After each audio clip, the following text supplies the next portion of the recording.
Hello everyone and welcome back to our YouTube channel. In today's video, I will show you how to update your location in the Hostinger app.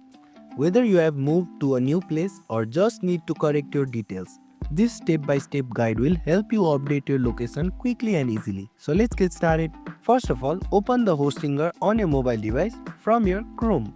And from here, search for Hostinger's official website, which is www.hostinger.com. And from this page, click on the hamburger option on the top right corner of the screen.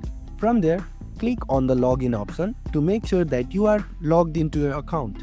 And once you have logged in, tap on the profile icon or menu, usually located in the top right corner of the screen.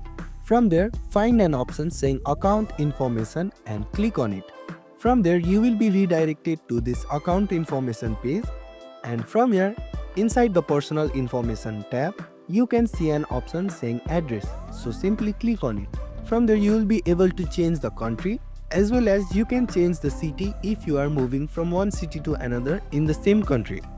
And once you have entered all the new details, simply click on the option saying continue. And that's it. Now you know how you can change your location by the help of Hostinger app. And if this video was helpful, please don't forget to like, share and subscribe to our YouTube channel. Thank you for watching and we'll see you in the next one.